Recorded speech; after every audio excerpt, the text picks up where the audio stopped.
अध्याय 3.3 का सवाल नंबर 10। ये दे रखी है हमको आकृति के एल एम और एन, के एल एम और एन। इसका मान दे रखा है हमको 80 डिग्री और इसका मान हमको दे रखा है 100 डिग्री।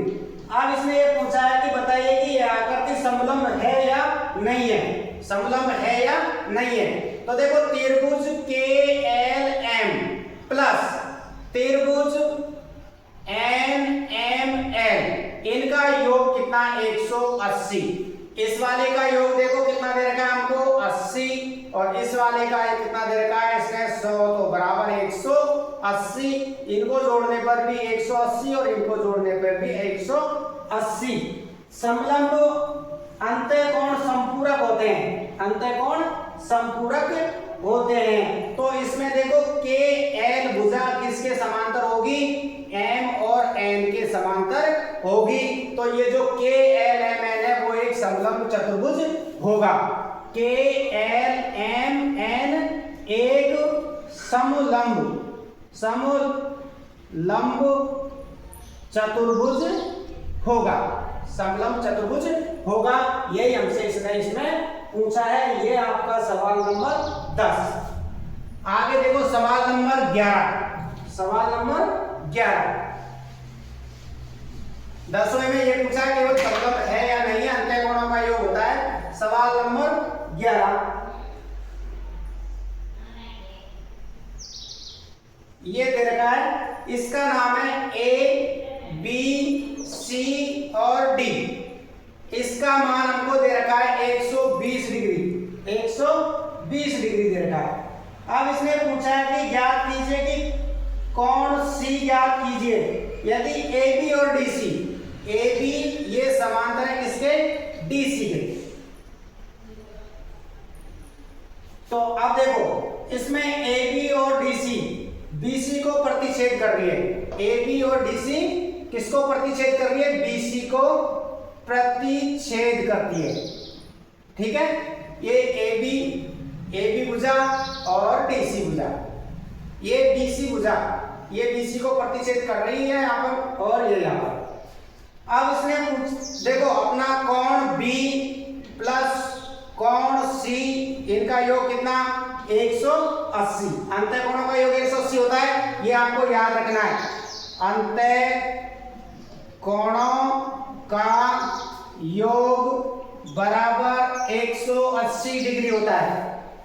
अब हमको देखो कोण बी का मान दे रखा है 120, तो यहाँ 120 लिख दिया प्लस कोण सी बराबर 180। 120 का पक्षांतर कर दो, कोण सी बराबर कितना आ गया 180 माइनस 120, तो कोण सी का मान कितना आ गया हमारा 60 डिग्री।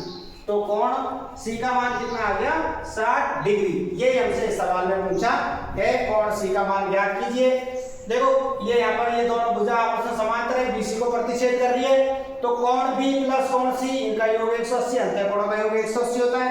तो कोण बी प्लस कोण बी का मान 120 है, 120 लिख दिया। सी का मान ज्ञात करना है, 180 में से 120 से कोण सी का मान कितना आ गया 60 आ गया। ये हो गया आपका सवाल नंबर 11। अब देखिए सवाल नंबर 12। सवाल नंबर 12, सवाल नंबर 12 में बोला है इसने, ये आकृति दे रखी है हमको।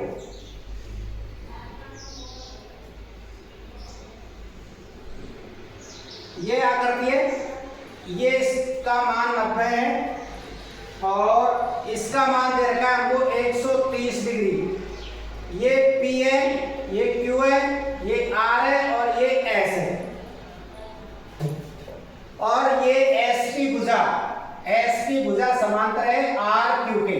SP भुजा किसके समांतर है, RQ के। इसमें P और Q पर काटती है, ये रेखा P और Q पर, इसको ये यहाँ पर और यहाँ पर।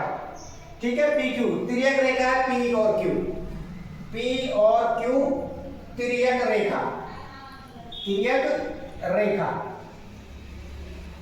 अब देखो मैंने लिख दिया कोण P प्लस कोण Q, इनका योग कितना 180। अभी बताया मैंने अंतःकोणों का योग बराबर 180। हमको कोण Q का मान कितना दे रखा है 130, तो यहाँ 130 लिख दो बराबर 180। 130 का पक्षांतर करो तो कोण P बराबर हो गया 180 माइनस 130। तो कोण P का मान कितना आ गया हमारा 50 डिग्री। कोण P का मान कितना आ गया 50 डिग्री। SP और QR एक तिर्यक रेखा है जो S और R पर काटती है। SP और QR तिर्यक रेखा, कौन सी रेखा है? तिर्यक रेखा जो S और R पर काटती है। S और R पर काटती है, ठीक है। अब देखो कोण S प्लस कोण R बराबर, इनका भी योग भी कितना होगा 180।